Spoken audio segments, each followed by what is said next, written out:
Señor, que sana a los afligidos. Alaben al Señor, que sana a los afligidos. Qué bueno es cantar a nuestro Dios, qué agradable y merecida es su alabanza. El Señor reconstruye a Jerusalén y congrega a los dispersos de Israel. Alaben al Señor, que sana a los afligidos. Sana a los que están afligidos y les venda las heridas. Él cuenta el número de las estrellas y llama a cada una por su nombre. Alaben al Señor, que sana a los afligidos. Nuestro Señor es grande y poderoso, su inteligencia no tiene medida. El Señor eleva a los oprimidos y humilla a los malvados hasta el polvo. Alaben al Señor, que sana a los afligidos. Alaben al Señor, que sana a los afligidos.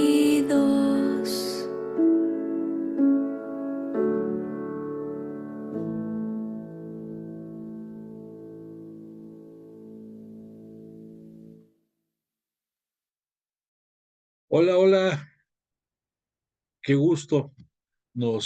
Dios nos permite volver a encontrarnos esta noche del día martes 30 de julio del año 2024 en nuestro querido espacio virtual de estudio de Biblia. Y el día de hoy continuando con nuestro aprendizaje, conociendo la epístola a los hebreos, esta gran epístola de autor desconocido que tiene una importancia trascendental en la historia de nuestra religión.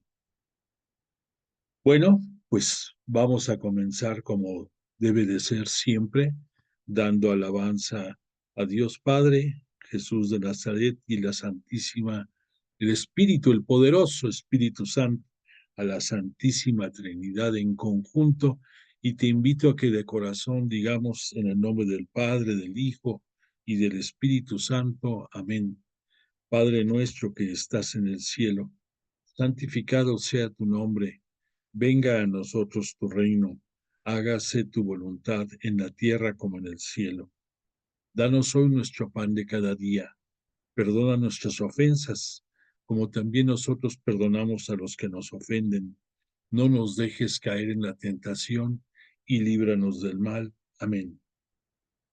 Gloria al Padre, al Hijo y al Espíritu Santo, como era en el principio, ahora y siempre, por los siglos de los siglos. Amén.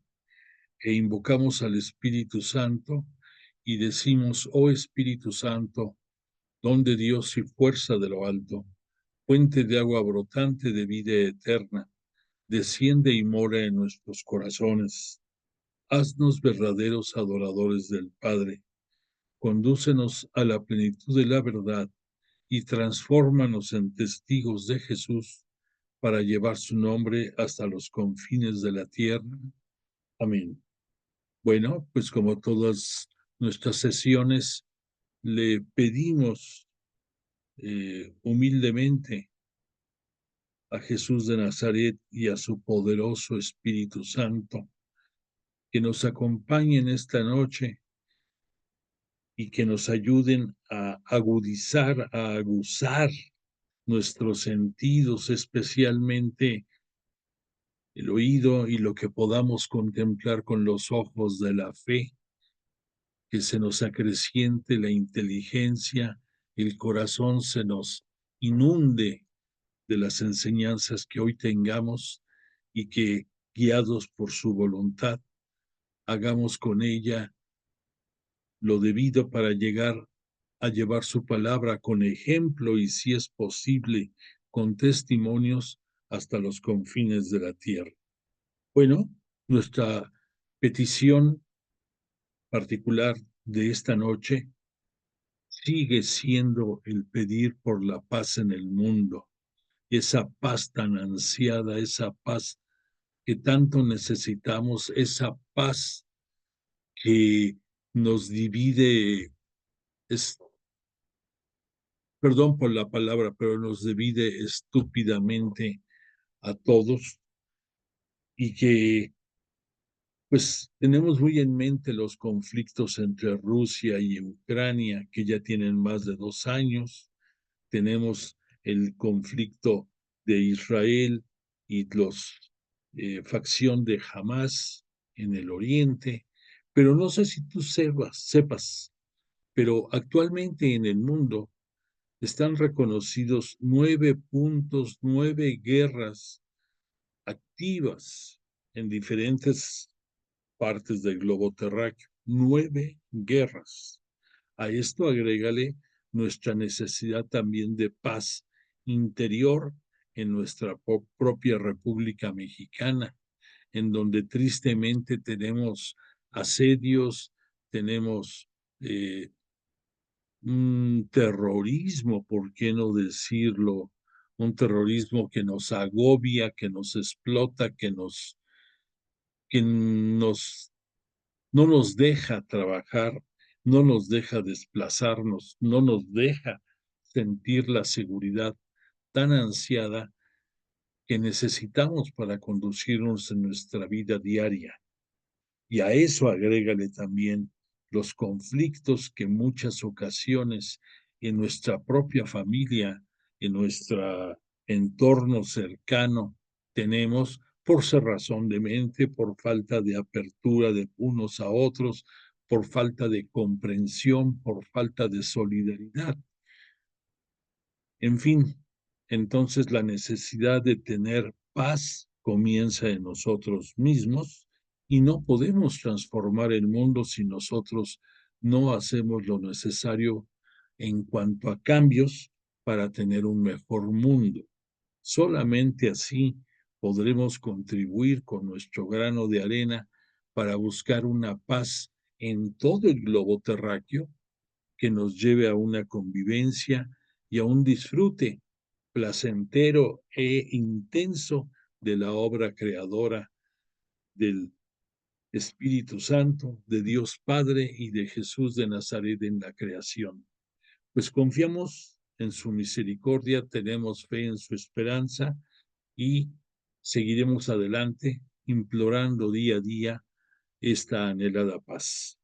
Bueno, te quiero comentar con relación al bello canto con el que abrimos la sesión de esta noche, que corresponde al Salmo 147 de la clasificación hebrea.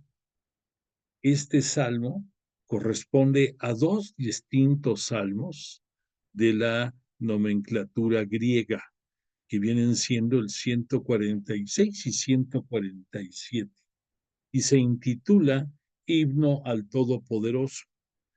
Este salmo es el antepenúltimo de la salmodia, el antepenúltimo del libro de los salmos.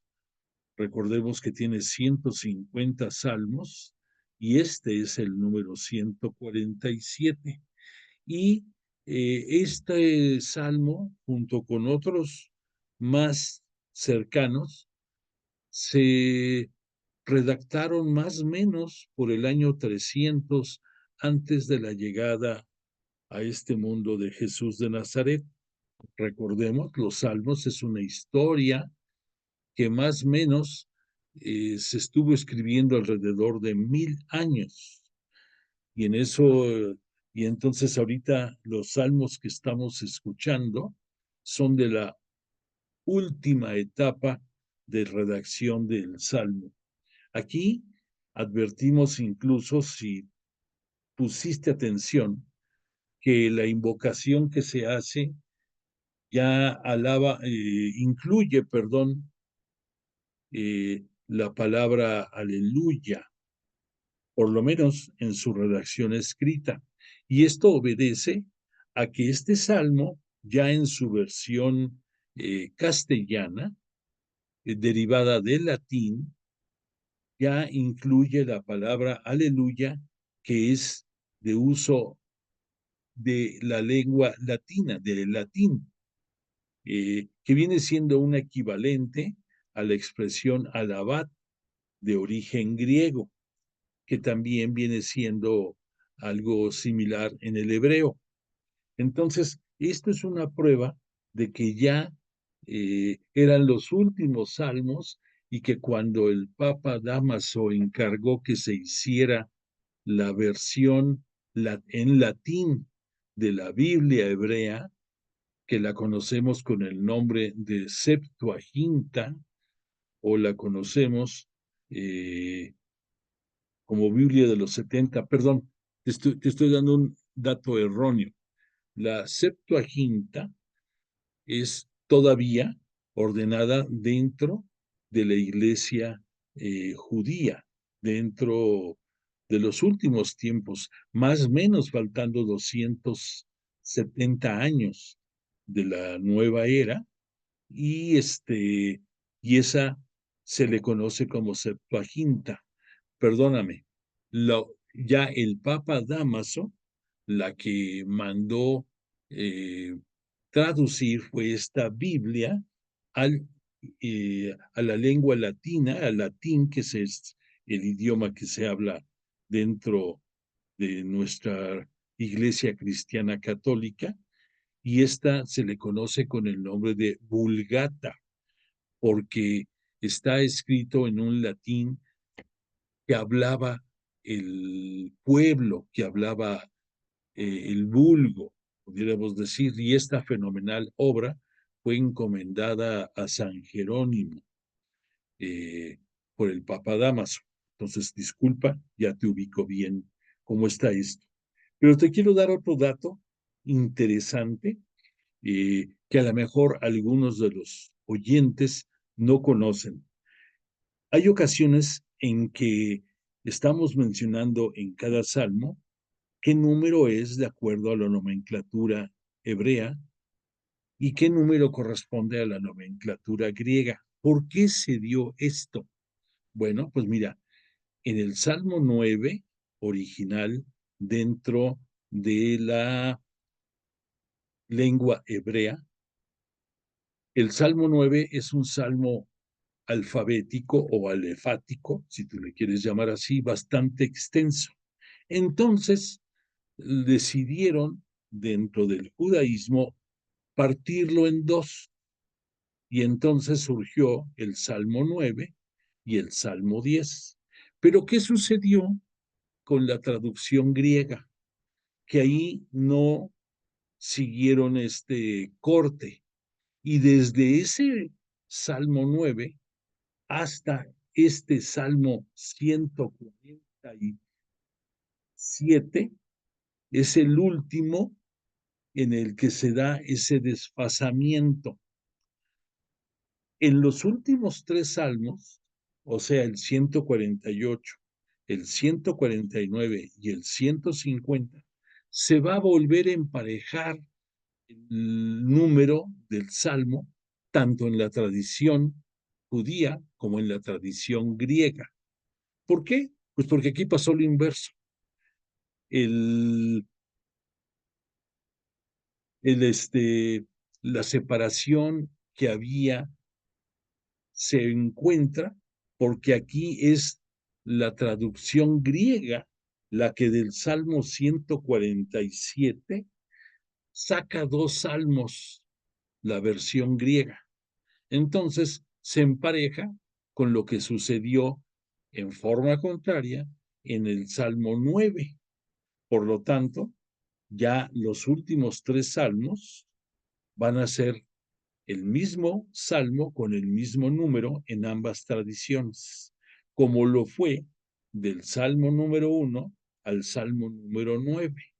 Y por ese motivo hay ocasiones en que ciertos salmos los conocemos con un número, por ejemplo, el famoso Salmo del Buen Pastor, para mí y para muchos, decimos es el Salmo 23, y algunos dicen, no, no, no, es el Salmo 22, pues es el mismo, pero de acuerdo a la numeración griega, cambió. Entonces te explico el sentido de esta variante para que lo tengas en consideración, pues nos ayuda a entender el porqué del desfasamiento de los números de los salmos, de estos bellos salmos. Y ya para cerrar, te vuelvo a decir que estos últimos salmos, dentro de la tradición judía, muchos de ellos son recitados en sus oraciones matutinas día a día. Y por lo tanto también a ese conjunto de salmos del 146 al 150 se le conoce con el sobrenombre de el tercer Jalel o el Jalel simplemente. Y el Jalel, recordemos que es una agrupación de varios salmos, en el caso específico del 113 al 118, que se recitan y en la época de Pascua. Y el Salmo 136 es el gran Jalel, en el que se resume más o menos lo que en los otros 5 salmos se estuvo manejando. Bueno, pues entonces los últimos 5 salmos de la Salmodia, del 146 al 150, viene siendo el tercer Jalel. Bueno, entonces, dicho lo anterior, sirva de breviario cultural y vámonos a lo que venimos, a seguir avanzando en nuestro estudio de la epístola a los hebreos. Esta noche vamos a recordar un poco lo que estuvimos viendo en, en el estudio, en la lectura de los capítulos del libro de la epístola a los hebreos, que lo cortamos en el capítulo, más o menos en el capítulo 7, estuvimos la semana pasada leyendo. Y es muy importante porque vamos de la mano con el escrito sagrado. Pero no puedo negar que la explicación que de esta epístola realizó nuestro ilustre fundador del Instituto de Pastoral Bíblica, el padre Salvador Carrillo Alday, que en paz descanse, él era un exégeta con conocimientos profundos dentro de la religión, y digo de la religión porque no solamente conocía acerca del cristianismo, conocía acerca del judaísmo, conocía de muchas otras religiones, él sabía perfectamente griego, hebreo, latín, por supuesto. eh, Él tuvo la oportunidad de participar en momentos cumbres dentro de nuestra religión, como fue el, los primeros estudios de los hallazgos en las cuevas del Qumran, más o menos como 1947. Entonces el padre Carrillo, como nada más como comentario general, él oriundo de, del del estado de Guanajuato, concretamente de Dolores Hidalgo, él cursó estudios tanto en Roma como en Francia y también en Israel, lo cual le permitió tener sus grados de licenciatura, de maestría y de doctorado en las Sagradas Escrituras. Y es uno de los pocos exégetas que está reconocido por la Santa Sede con su número. Incluso el en la escuela en la que tengo el gusto de estudiar, el Instituto de Pastoral Bíblica, ahí está expuesto sus títulos de parte del Vaticano, en que le reconoce como uno de los exégetas. Y además de eso, para que te acabe de dar una idea de quién estamos hablando, él después por mucho tiempo presidió organismos a nivel latinoamericano para estudio de las Sagradas Escrituras y para formación de muchos sacerdotes y obispos. Y por mucho tiempo él fue el fundador de la Cátedra de Sagradas Escrituras dentro del seminario de los Padres del Espíritu Santo y, en fin, después se relacionó también con la renovación carismática, estuvo estudiando y estuvo participando en numerosos eventos de renovación carismática y pues fue una persona súper dotada en cuanto a conocimientos, en cuanto a discernimiento y en cuanto a la grandeza de escribir de manera sencilla los conceptos de nuestras sagradas escrituras para hacerlos entendibles para nosotros. Y me recuerda un poco, guardando las proporciones, la tarea de Jesús de Nazaret en este mundo, cuando por designio de Dios Padre, en la época en los tiempos de la plenitud, viene para que dentro del seno de la Virginal María y por obra del Espíritu Santo, fuera uno más entre nosotros desde el punto de vista humano. Y recordemos que cuántas veces escuchamos en la narrativa de la Buena Nueva de los Evangelios que Jesús se refería diciéndole al Padre: te doy gracias, Señor, porque todo esto lo has ocultado a la gente grande, a la gente sabia, pudiéramos decir, y lo has hecho entendible para la gente sencilla. Eso tiene un fondo muy, muy, muy grande. Y me recuerda, repito, que el padre Carrillo tenía esa cualidad, esa facilidad de lo difícil hacerlo sencillo en cuanto a su presentación y de manera asequible hacer que los que lo estudiamos tengamos un mayor conocimiento de las escrituras. Entonces, dicho todo esto, te quiero recordar que dentro de la clase última estuvimos hablando de, entre otros puntos, acerca de la palabra. Sabemos que el concepto de palabra se refiere a las sagradas escrituras, que la palabra es la palabra de Dios Padre que nosotros conocimos por los labios de Jesús de Nazaret y que por lo tanto trasciende a la persona de Jesús de Nazaret, obviamente, la palabra. Y que la palabra, lo que Dios Padre nos ha dado a conocer, tiene algunas características como que es una palabra viviente, o sea, que es una palabra viva y fuente y manantial de vida.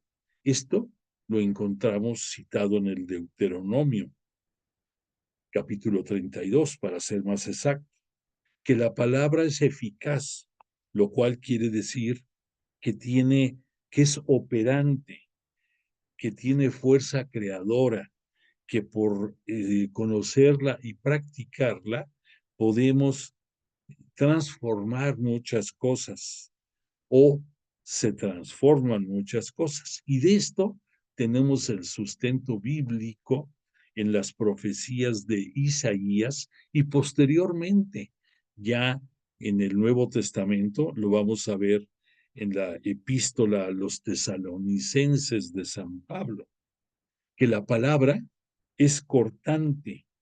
La palabra es cortante refiriéndose a que es más poderosa que una espada de doble filo. Recordemos las espadas de doble filo por tener ambos extremos perfectamente afilados, penetran cualquier cuerpo o cualquier material y hacen muchos estragos. Pues así es la palabra de Dios, que la palabra es penetrante por lo mismo. Si es la espada cortante, va a penetrar y va a llegar hasta la médula, hasta donde se parte el alma y el espíritu, nos dice el autor sagrado. Recordamos que el alma es el principio de la vida humana. El alma, desde el aspecto físico y psíquico, es la característica que marca cuando el hombre está vivo y cuando deja de estar vivo. Por eso cuando dejamos este mundo terrenal, nuestra alma parte y nuestra alma es la que va a ascender a los cielos, que junto con el alma va nuestro espíritu, ese espíritu que es todas las características de nuestra personalidad y que ya en el reino de los cielos vamos a estar viviendo únicamente con un espíritu nuevo y un cuerpo transformado. Entonces vamos ya ahí atando cabitos de lo que viene, hasta dónde llega la palabra, que llega a afectar en todos los sentidos, hasta el alma, hasta el espíritu, y que,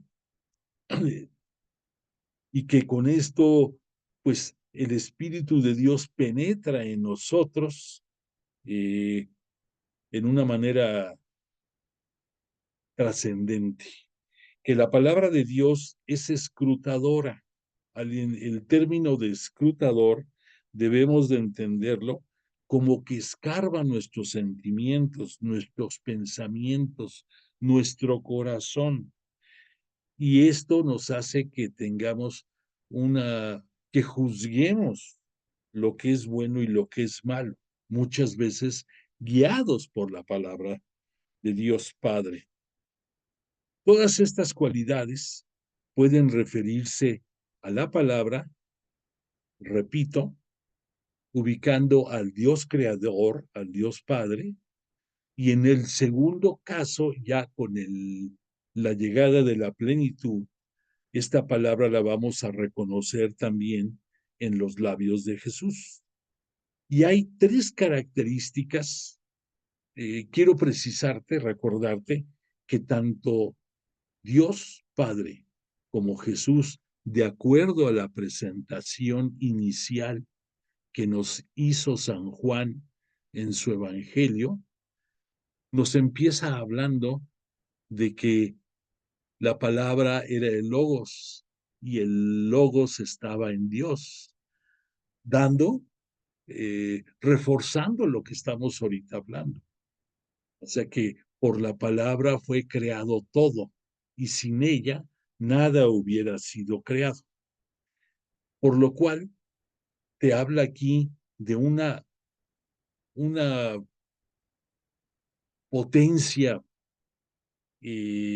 sublime de Dios Padre y de la Santísima Trinidad, y por lo tanto nos lleva a reconocer que la sabiduría plena, la sabiduría total, solamente en Dios puede existir.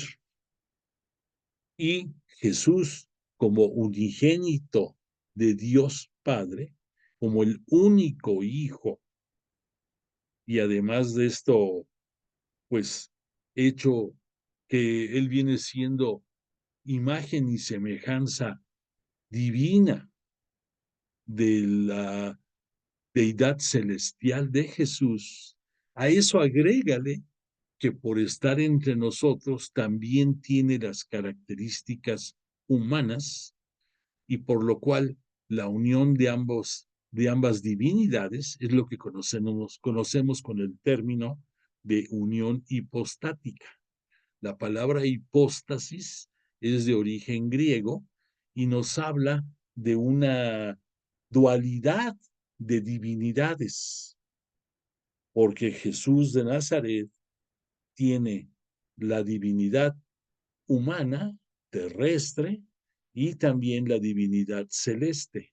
Siempre la tuvo desde antes de la creación del mundo, pero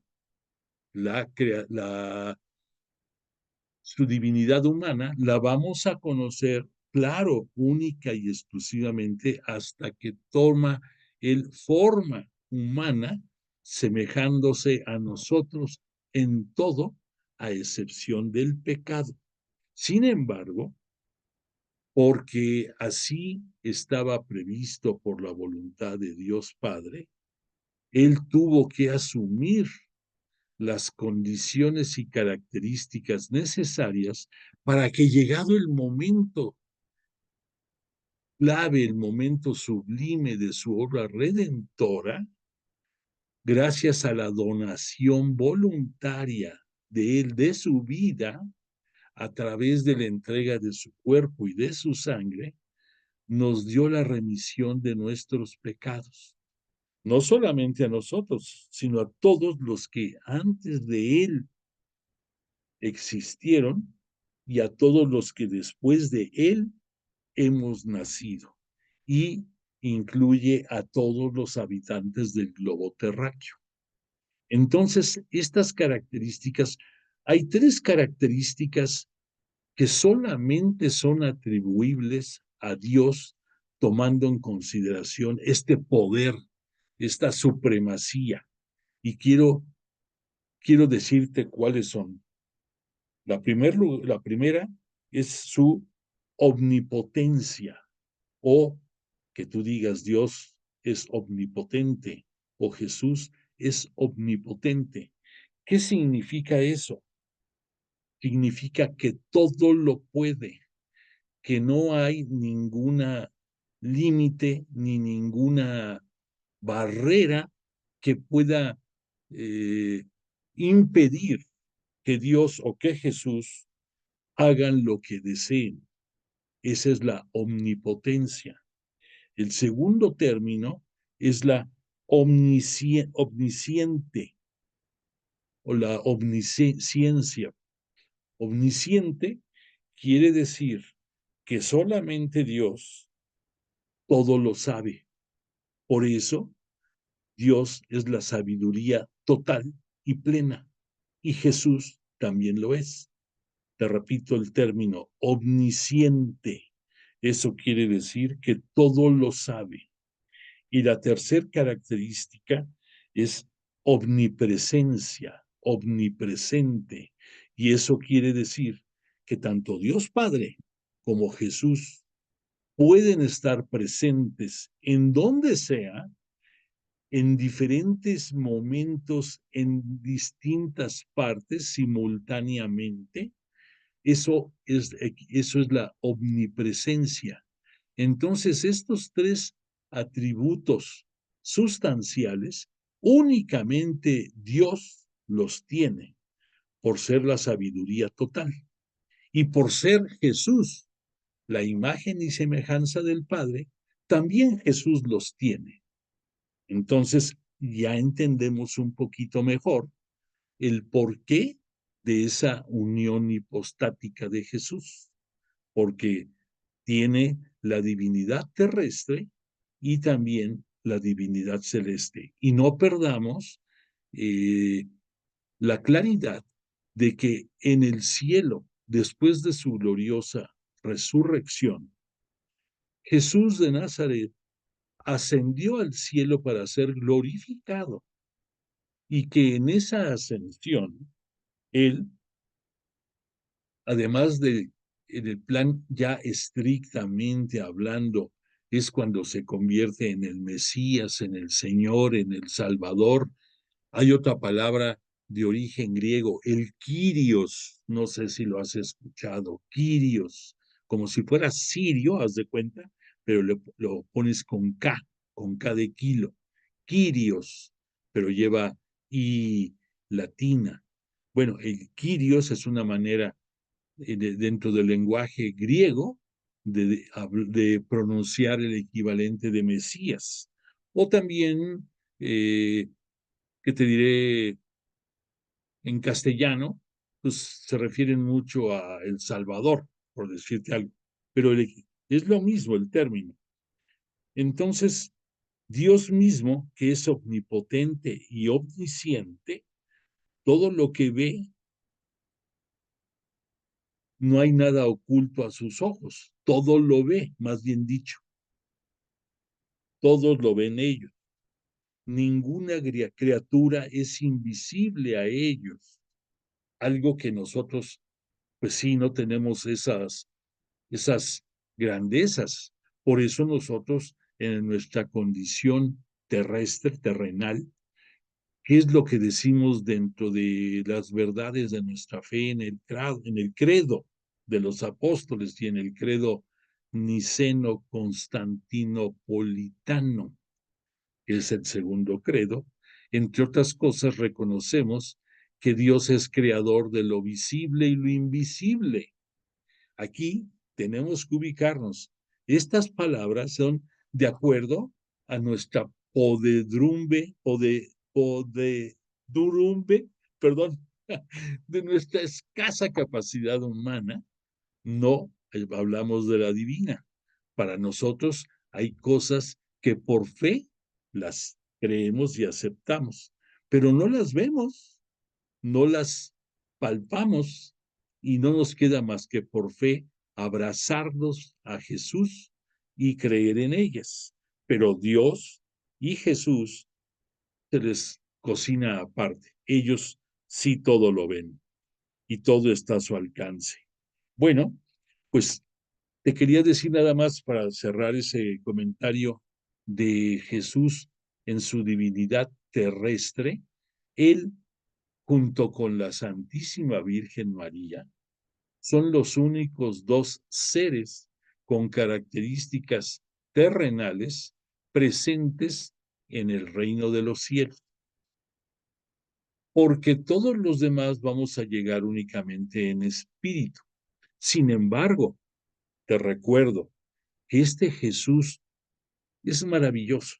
Entonces él, a pesar de que era Dios y a pesar de sus potestades, quiso hacernos entender a nosotros, tristes mortales, mucho del contenido de las escrituras. Y por esa razón es por lo que después de que resucitó, en las distintas apariciones que tuvo, no lo reconocían las personas.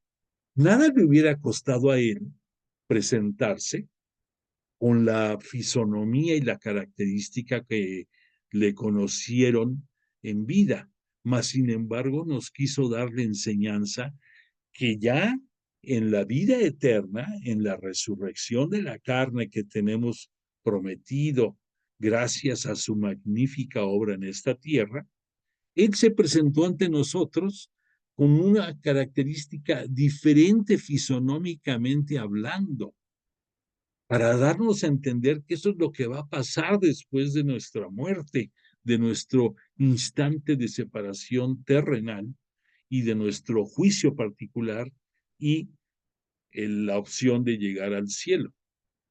Entonces nos los enseñó y por eso desde María Magdalena, en el propio afueras del sepulcro, que vemos que lo confundió con el jardinero del huerto, no lo reconocía y después también ¿cómo se llama? Los discípulos de Maús tampoco lo reconocieron y cuando se presentó en el cenáculo con sus apóstoles fue lo mismo y cuando se presentó después en la playa, no Juan en cierto momento ven que está una persona asando un pescado, perdón, un pescado para consumirlo todos y les llama y los invita. ¿Y qué le dice Juan a Pedro? Es el Señor. O sea, él lo reconoció Juan y no lo reconoció por su apariencia física, sino por la manera en que se expresó.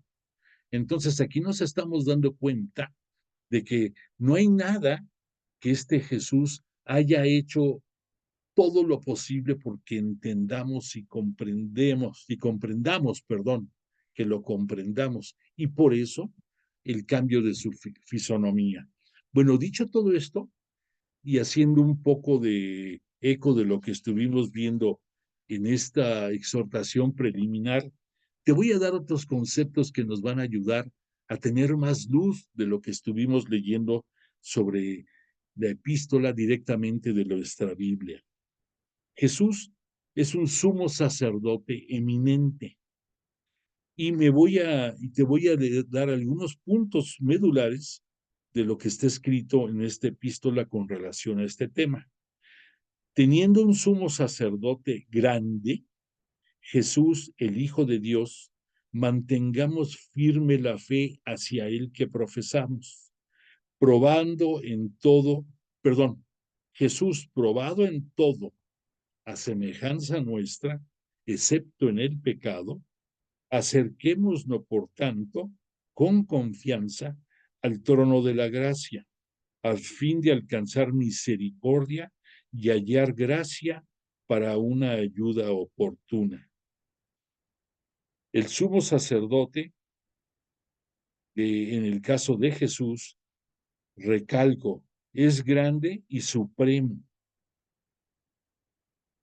El que sea grande puede ser que tú lo entendieras como una expresión metafórica, pero más que una metáfora, es porque en Jesús te ha llegado a la glorificación celeste más sublime.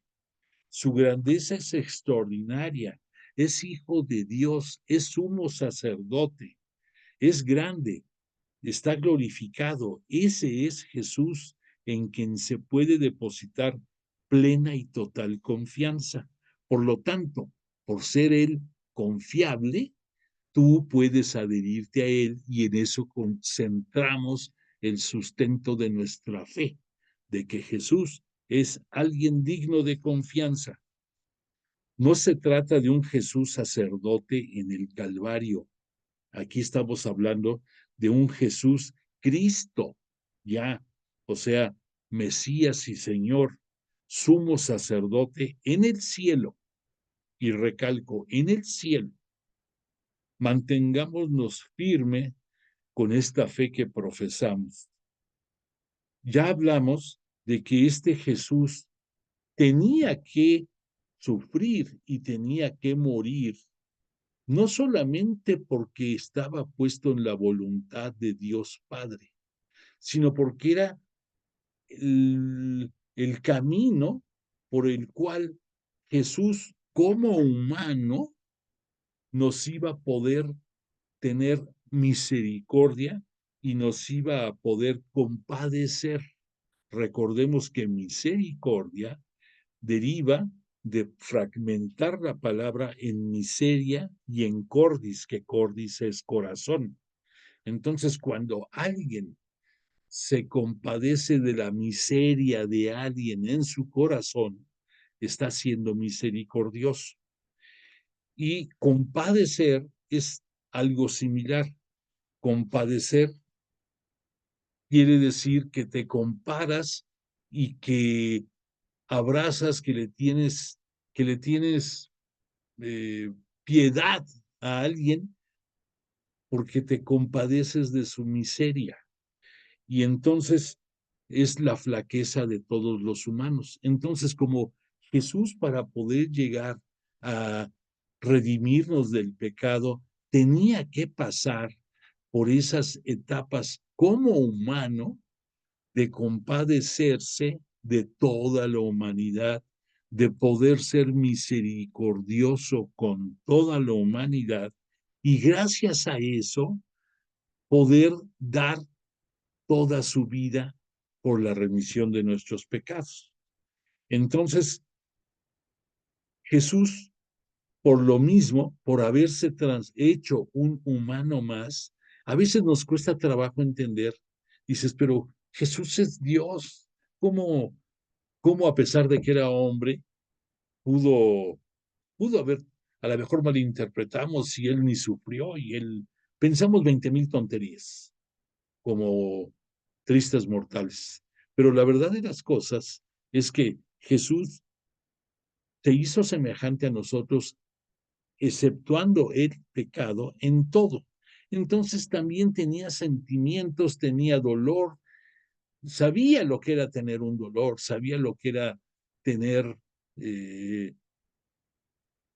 tener miseria, porque aunque él por decisión propia se, se hizo uno más entre los pobres y humildes, gracias a eso pudo entender la miseria de de muchísimos de los humanos. Gracias a eso pudo saber lo que eran los sentimientos de pérdida, lo que era el sentimiento de dolor, lo que era el sentimiento de sentirte rechazado, de sentirte ninguneado, de sentirte eh, despreciado por todos los demás.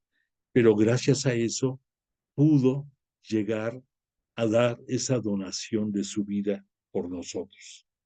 Jesús siempre vivió unido a Dios, pero si Jesús es hombre, Jesús también es Dios.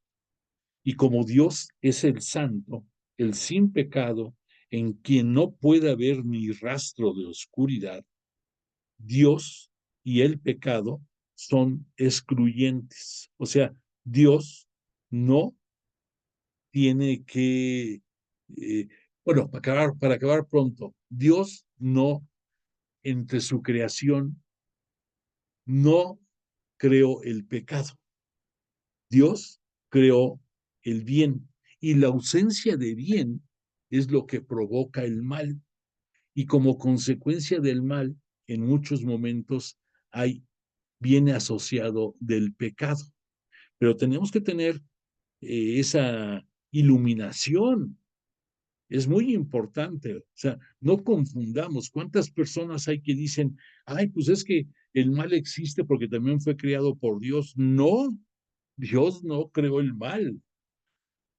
Así como la oscuridad no es una creación, sino que la oscuridad es la ausencia de luz, igual el mal es la ausencia de bien. Y esto, si nos vamos hasta el origen de la creación en el Génesis, podremos entender que este Adán, como hombre, como humano, orillado por Eva, aquí no importa ya tanto eso, quién orilló a quién, ambos cayeron por la sedición del maligno a través de la astucia de la serpiente. Pero entonces, aquí podemos entender, ahorita podemos ver con claridad que el pecado vino por una desobediencia humana, en este caso de Adán, de Eva también, pero dentro de la creación diremos de Adán, el primer hombre, y que por lo tanto era necesario que Jesús de Nazaret como hombre restituyera dando su vida para podernos redimir del pecado y para podernos liberar de la muerte, que era el grado extremo de dominio de Satanás en este mundo, del príncipe de este mundo, de Satán, del tentador, del maligno, de Belcebú, llámale como quieras, del tentador, de él. Entonces, ahora vamos entendiendo un poquito mejor que hay un elemento que vamos a ver ya asociado con el sumo sacerdocio.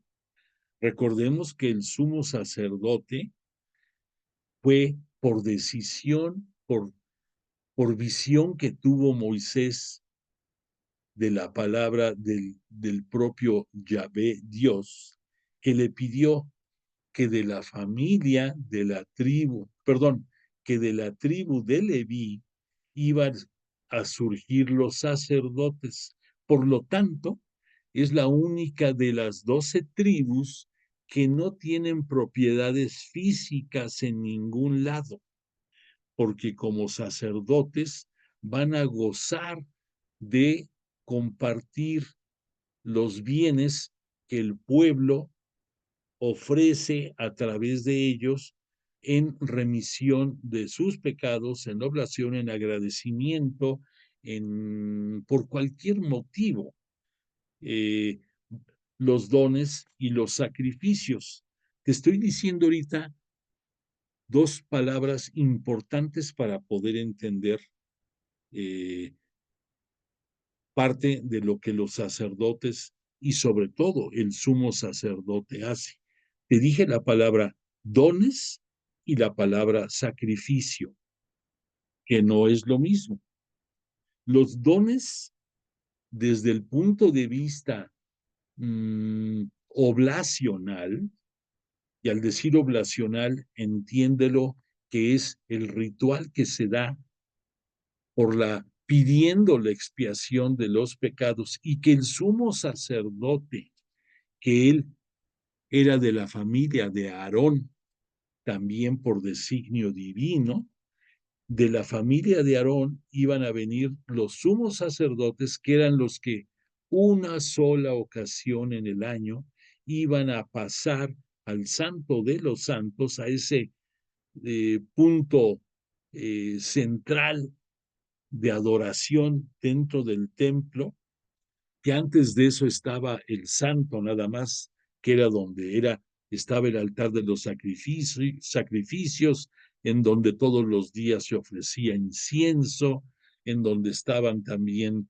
los panes de la ofrenda, que esos famosos panes que Jesús un día les dijo a los sacerdotes, que ustedes no saben que David comió de los panes sagrados, cuando le increpaban que por qué sus apóstoles, sus discípulos, más bien dicho, decían los judíos, habían cortado espigas en sábado. Y pues Jesús les dijo, lo hicieron porque tenían hambre. Dicen, pero ¿no sabes tú que en sábado no se puede hacer esas tareas? Y él les contradice y les dice que ustedes no saben que David comió de los panes de la ofrenda que están reservados exclusivamente para los sacerdotes, él y toda su gente, su tropa.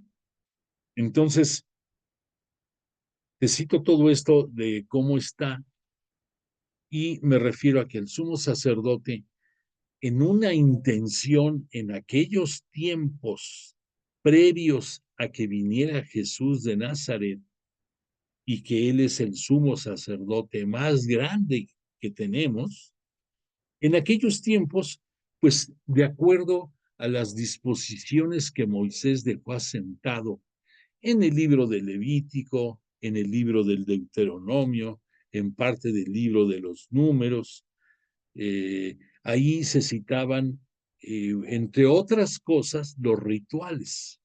Y ahí se hablaba que el sumo sacerdote tenía que entrar a ese santo de los santos, en donde se encontraba el propiciatorio. Esa palabrita del propiciatorio representa el arca de la alianza, era un cofre, era una gran caja, pudiéramos decir, claro, de madera de acacia, con muchos adornos y sostenes de oro, y en la parte superior, la tapa, pudiéramos decir, en términos sencillos, estaba recubierta de oro y tenía dos querubines, que los querubines se unían ambos, uno frente a otro, con sus alas. Y dentro de este cofre, dentro de esta arca, para decirlo con propiedad, se encontraba ahí las tablas de la ley que había recibido Moisés en el monte Sinaí, se encontraba el bastón de mando de Aarón, que eso, la historia nos dice, la tradición, que de un simple bastón, pudiéramos decir, corto, con el paso del tiempo fue floreciendo ese, ese bastón de mando de Aarón, lo cual lo consideraban como una gran obra de poder de Yahvé Dios, y también estaba en ese arca, y también había vestigios del maná, que gracias a él pudieron soportar el vivir gran parte del Éxodo. Bueno, pues entonces este elemento del propiciatorio, el arca de la alianza, se encontraba en ese santo de los santos, que la división entre el santo y el santo de los santos era por un velo que dividía los dos salones y que entonces el sumo sacerdote entraba con sangre de los animales que se habían ofrendado en oblación del pecado del pueblo y que entonces entraba el día de Yom Kippur, el día de la expiación, al Santo de los Santos y primero tenía que pedir perdón por sus propios pecados, porque él, aunque era sumo sacerdote, también era pecador, igual que ahora sucede con todos nuestros presbíteros, obispos y todos los que constituyen la grey de pastores en nuestra iglesia. Bueno, ya después de esto, el sumo sacerdote pedía por el perdón de los pecados del pueblo ese día. Pero entonces aquí te estoy dando toda esta narrativa para poder llegar al punto de entender qué significa dones y qué significa sacrificio. Los dones están asociados a los bienes derivados del suelo. Por ejemplo, las frutas, los vegetales son de la naturaleza y al ofrendarlos, al ofrecerlos, por ser del elemento vegetal, para que nos entendamos, eso es un don. Y un sacrificio es cuando un animal, en este caso corderos, eh, terneras y reses, se ofrendaban por diversos motivos. ¿De dónde surge esto de los dones y del sacrificio? ¿De dónde surge esto? Recordarás, en el propio Génesis nos habla de que después de que pasó, que tuvieron que dejar el paraíso terrenal, Adán y Eva, tuvieron hijos y en sus hijos primeros estuvieron Caín y Abel. Y ahí nos habla que este Abel se dedicaba a cultivar el suelo, la tierra, y Caín se dedicaba al ganado. Y entonces en cierto momento, ambos, en distintos lugares, hacen ofrenda a Yahvé Dios, cada uno de las primicias de lo que ellos se dedicaban con la finalidad de suplicar la protección y misericordia para tener un buen año dentro de su trabajo. Entonces este Abel ofrece las frutas y verduras del suelo. Es un don que está ofreciendo. Y este Caín ofrece el holocausto, el sacrificio de un animal, y también lo ofrece.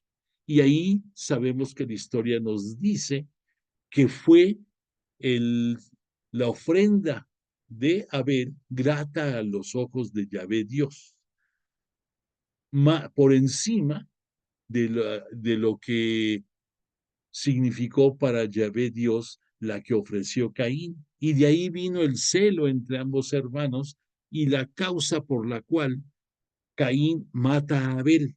De ahí viene, desde ahí parte estas ofrendas a Yahvé Dios, a Dios Padre, a Yahvé Dios, perdóname, a Yahvé Dios, porque Dios Padre ya es con el Nuevo Testamento y ya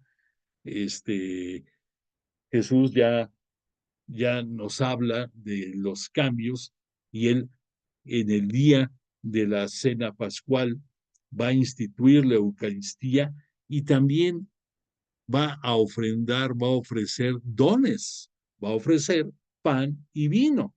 Ya no está ofreciendo animales, ya no está ofreciendo lo acostumbrado que era el cordero.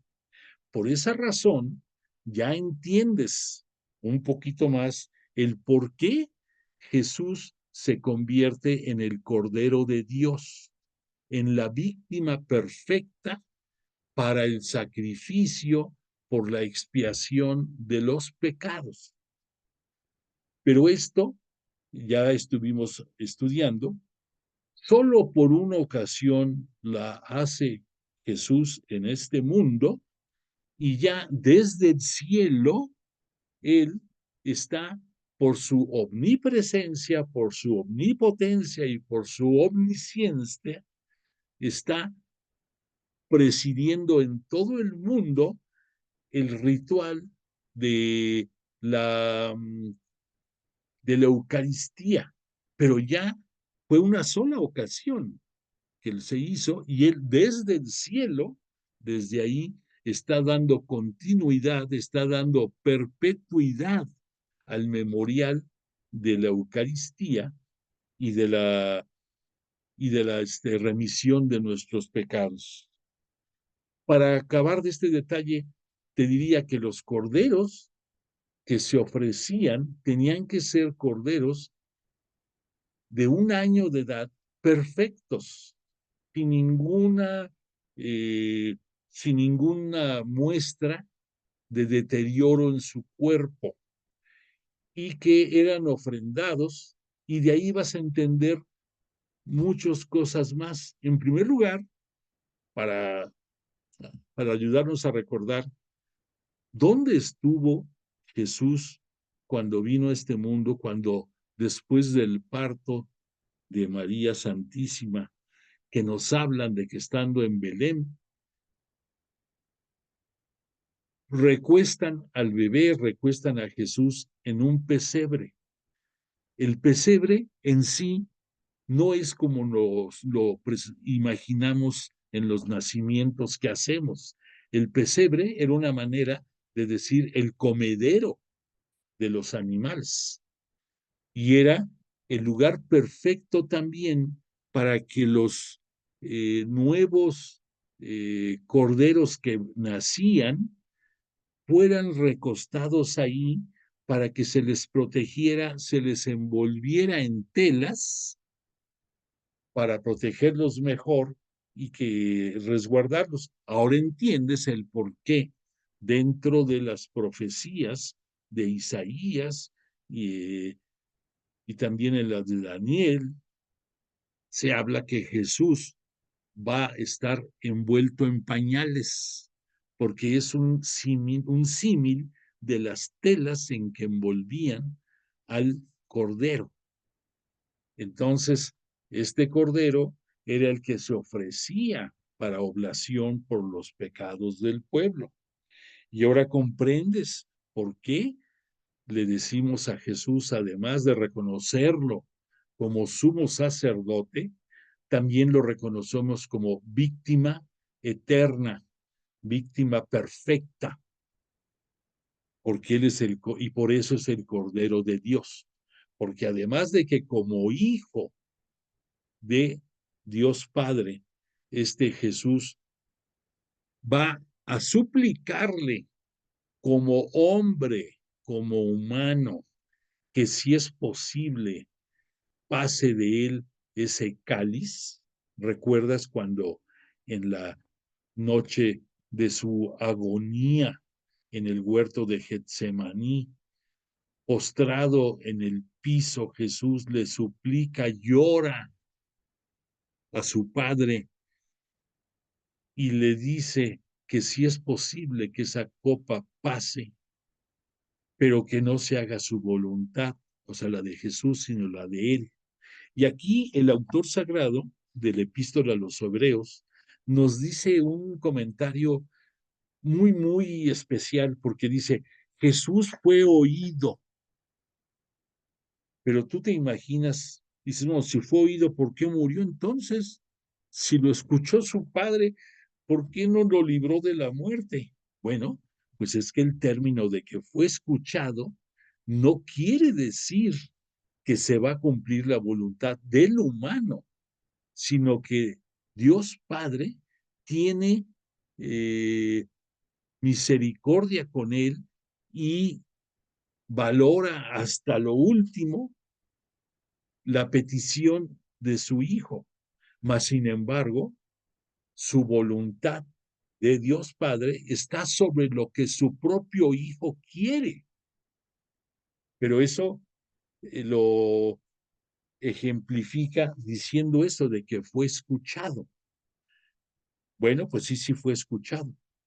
Y para refrendar el detalle de que Jesús era uno más que tú, igual que yo, igual que todos nosotros, en muchísimas cosas. No sé si recuerdes que en las Escrituras se cita que Jesús sudó sangre. Este evento de sudar sangre existe, ¿eh? Para serte exacto, te voy a decir cómo se llama ese fenómeno. Se llama hematohidrosis. Te repito, hematohidrosis. Hema, porque es derivado de la sangre. Hemato, que es como, así como hay un hematoma, que viene siendo como una especie de moretón, el hemato relacionado con hidrosis va relacionado con líquido, con sudor o con agua, pudiéramos decir. ¿Y en qué consiste este fenómeno? Bueno, pues hay vasos sanguíneos capilares que van conectados a las glándulas sudorípadas, que son las que generan el sudor en tu cuerpo. Bueno, no es común, pero está probado científicamente que cuando hay una condición de estrés severo, muy severo, puede llegarse a dar esta hematohidrosis. Entonces ahí te das una idea o ves con claridad que este Jesús era un humano igual que nosotros, que sufrió, que vivió todo el dolor, todo el repudio, todas las afrentas y que hasta sudó gotas de sangre. Mayor prueba de la angustia que tenía, difícilmente podemos encontrar en alguna otra persona. Bueno, entonces, dicho todo esto, esto refuerza la confianza y la seguridad con la que debemos de abrazarnos a Jesús con fe, porque entendemos más su grandeza y que este Jesús relacionado este tema con los sumos sacerdotes, te voy a recordar lo que en la epístola dice el escritor sagrado. Todo sumo sacerdote tomado de entre los hombres está puesto en favor de los hombres, en lo que se refiere a Dios, para ofrecer dones y sacrificios por los pecados. Ya sabes lo que son los dones y lo que son los sacrificios. Y puede sentir compasión hacia los ignorantes y extraviados, para estar también él mismo envuelto dentro de esa flaqueza. Por esta misma causa, el sumo sacerdote debe ofrecer por el pueblo, como por él mismo, sacrificio por los pecados, la sangre de los corderos ofrendados. Y nadie toma para sí tal dignidad sino el llamado por Dios, lo mismo que Aarón. ¿Por qué? Porque ya hablamos de que de la familia de Aarón venía el sumo sacerdote.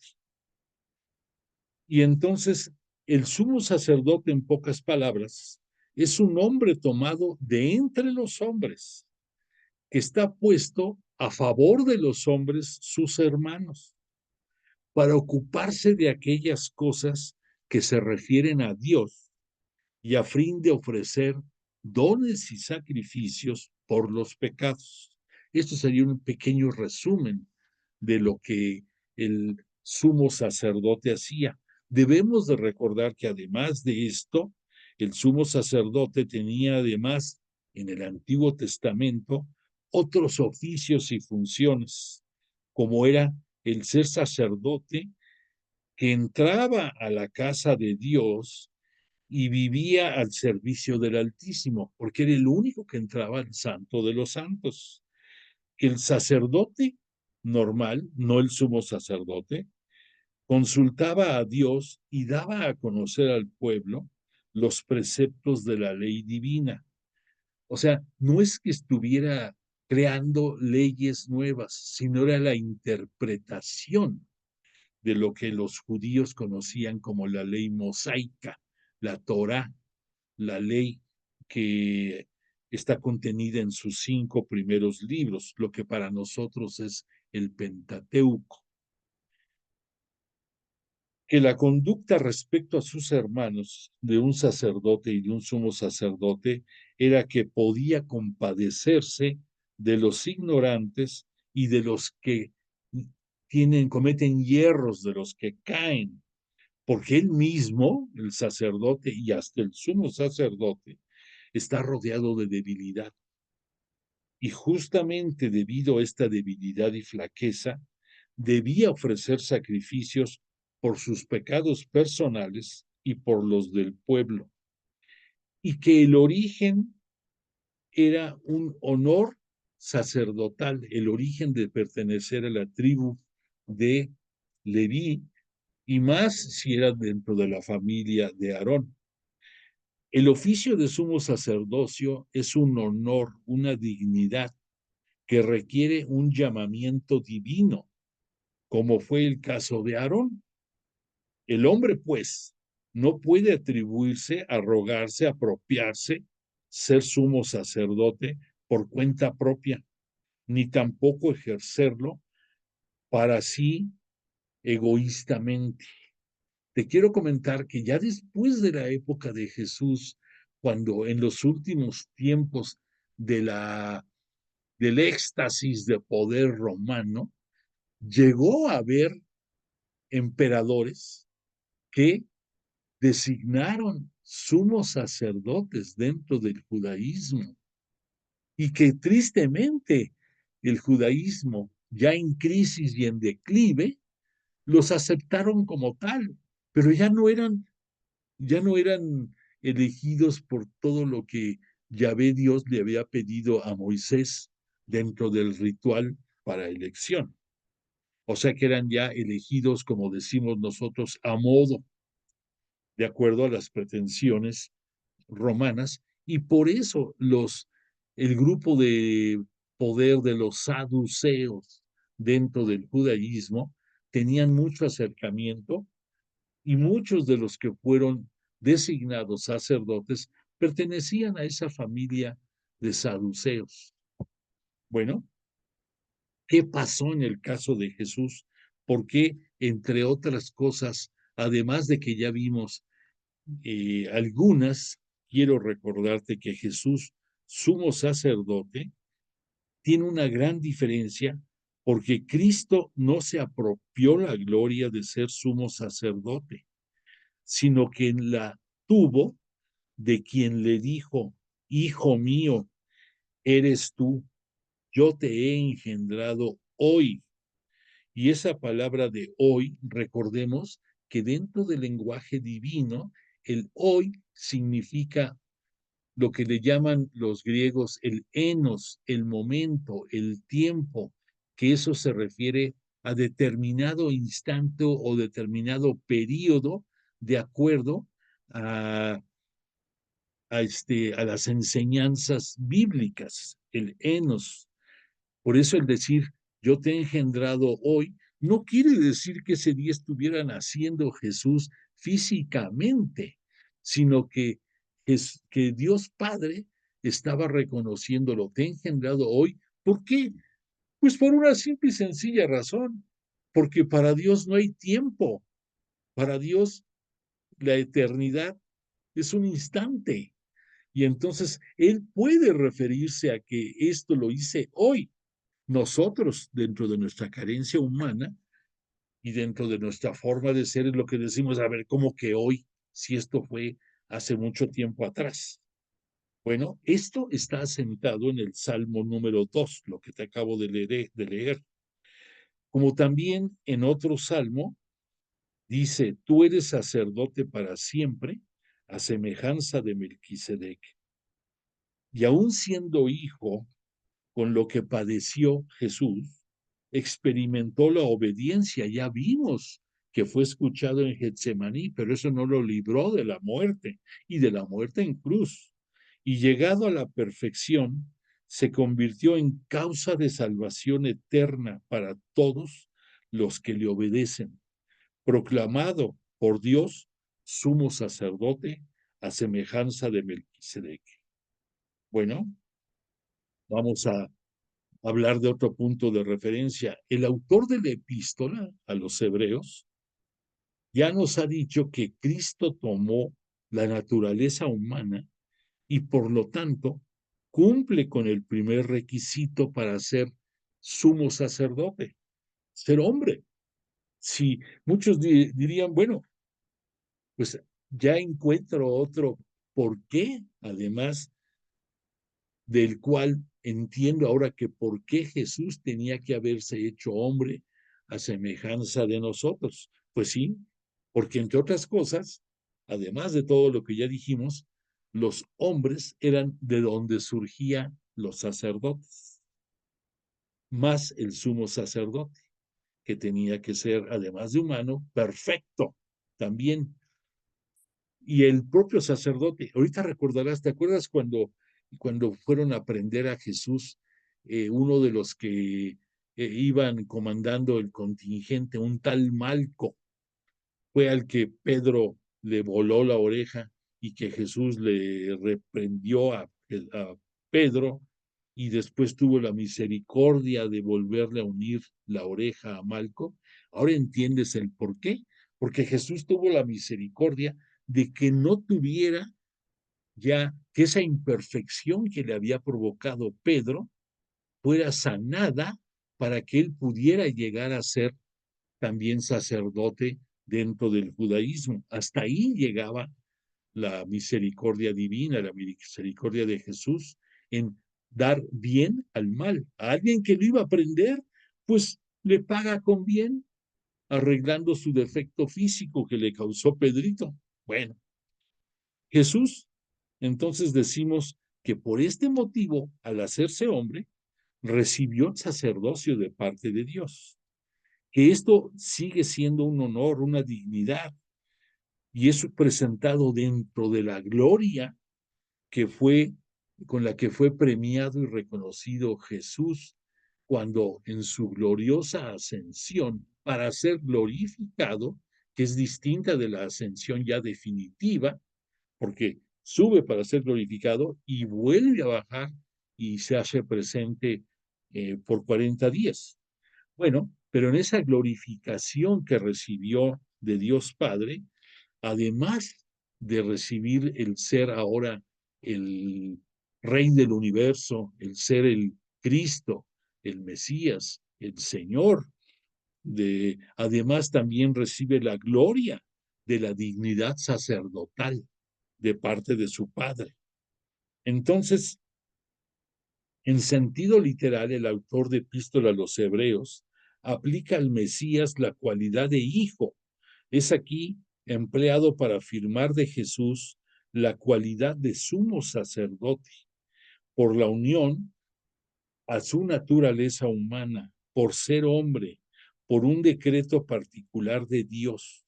Jesús es constituido sumo sacerdote, mediador perfecto entre Dios y los hombres.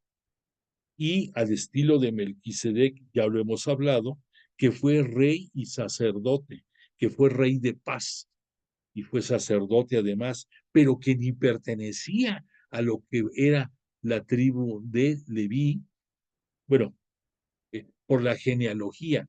En aquellos tiempos no existía todavía esta tribu, pero si hacemos un estudio de los que vinieron después de Melquisedec, no tenía ninguna relación con la familia de Leví, ni tampoco con la de Aarón, y sin embargo era sacerdote del Altísimo.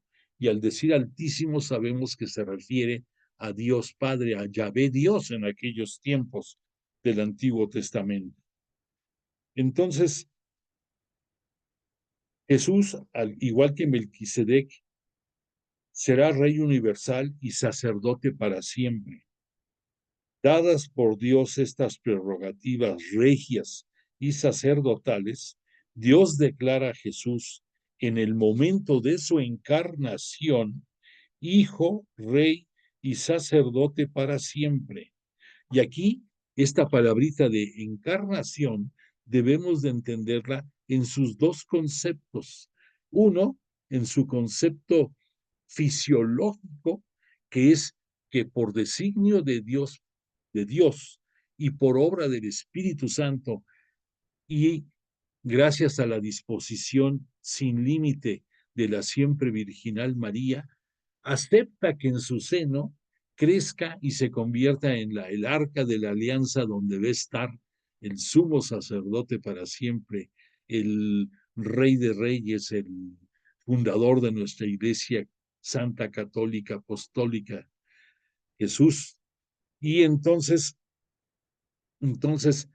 desde el punto de vista fisiológico, desde ese momento, tiene todas las características ya como un sello impreso Jesús, que va a refrendarlos en el momento de su glorificación.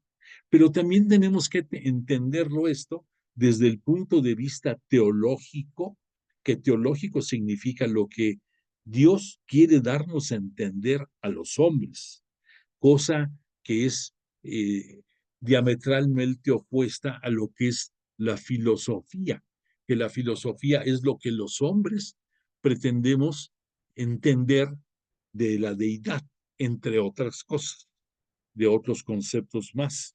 Pero teológicamente, cuando fue el bautismo de Jesús, cuando fue ese ritual de purificación ejecutado por Juan Bautista en la persona de Jesús, cuando desciende el Espíritu Santo en forma de paloma y se desciende se posa sobre un poco más arriba de Jesús, pero se suspende un poco más arriba de Jesús, y en una teofanía, que esto significa la presencia de Dios en esa teofanía primera dentro de la vida pública de Jesús, se manifiesta que hoy lo ha creado, ya lo vimos ahorita. Entonces, tenemos, pudiéramos decir, dos sentidos de la encarnación, el físico y el teológico, pero en ambos, Dios Padre refrenda que es Jesús, su primogénito, el entre otras, el sumo sacerdote para siempre. No lo dice en ese momento, nada más dice, es mi hijo amado en quien me complazco, pero dentro de esa complacencia divina lleva implícito, entre otros, su reconocimiento de Jesús como sumo y eterno sacerdote al estilo de Melquisedec. Bueno, pero Melquisedec no fue eterno. Melquisedec nada, quítale a Melquisedec el eterno, pero Jesús sí lo es. Bueno, entonces ya hablamos de que fue escuchado en Getsemaní Cristo, bueno, Jesús todavía en ese momento, y ya hablamos de que a pesar de que le dijo, Abba, Padre, todo es posible para ti, aparta de mí este cáliz, pero no sea lo que yo quiero, sino lo que quieras tú. Esa palabrita de Abba, recordemos que nos habla aquí también, nos da a entender, hay momentos sublimes dentro de la vida pública de Jesús y este es uno de ellos, porque la palabra Abba es de origen arameo, es una palabra semítica, como dirían algunos estudiosos, pero que es arameo 100%.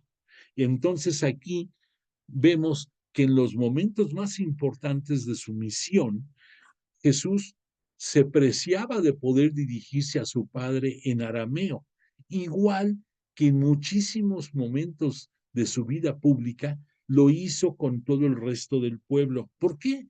Pues porque el pueblo, pudiéramos decir, los letrados hablaban hebreo, pero los humildes hablaban arameo. Y también otro de los puntos en los cuales Jesús queda palpable su naturaleza humana y su origen arameo es cuando en la cruz ya poco antes de entregarles su vida, se refiere a Dios Padre y le dice, Elí, Elí, lema sabacnite, creo, así se pronuncia, creo. Elí, Elí, lema sabacnite. Dios mío, ¿por qué me has abandonado? Esto también, perdóname si no lo pronuncié bien, pero es en lengua aramea. Entonces ahí estamos entendiendo que Jesús, hombre, es igual a nosotros, a excepción en el pecado. Bueno, pues el tiempo se nos ha ido volando como todas las sesiones, y hasta aquí hemos llegado en las reflexiones, complementando lo que vimos en los capítulos 5, 6 y 7 en la semana pasada. No pude avanzar más, pero creo que es importante todo lo que estuvimos reflexionando. Le agradecemos muchísimo a Jesús de Nazaret y a su poderoso Espíritu Santo el que nos hayan acompañado esta noche, como siempre, y le pedimos bendiciones para todos nosotros. A ti te agradezco tu presencia, te invito a que des constancia de tu presencia por medio de un mensaje por nuestro chat, y deseo que tengas junto con tu familia una agradable semana. Y si Dios lo permite, el próximo martes nos volvamos a encontrar para continuar con el estudio apasionante de la epístola a los hebreos. Te pongo la canción de cierre y deseo que descanses, que tengas buena noche.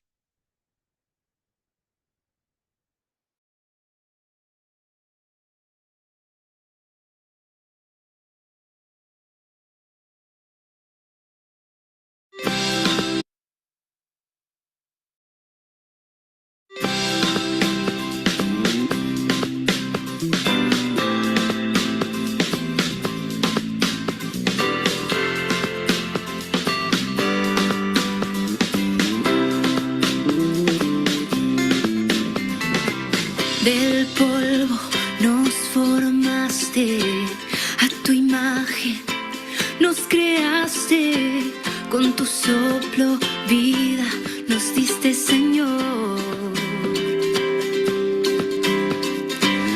Una tierra nos regalaste por tu amor incomparable, pero nuestro pecado nos alejó.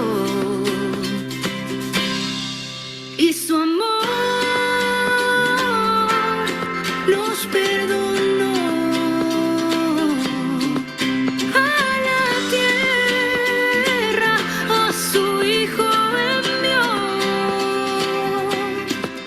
que la cruz por nosotros se entregó. Pero 3 días después resucitó.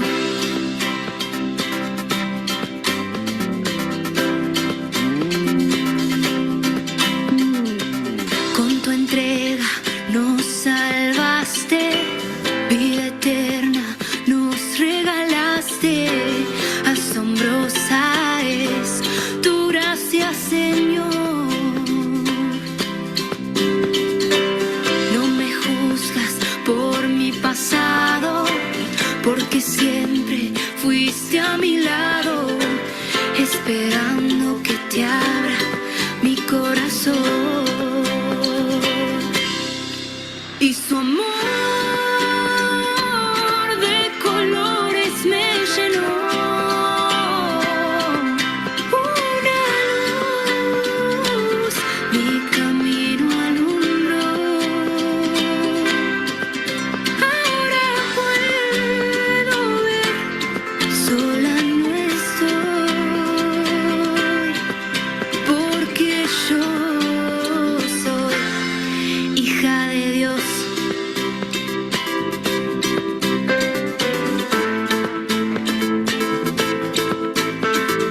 Oh, oh, oh.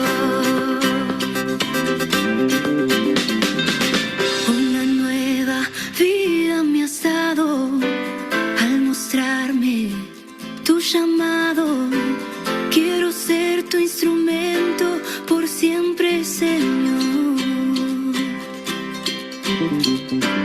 Y aunque el mundo me invite a dejarlo,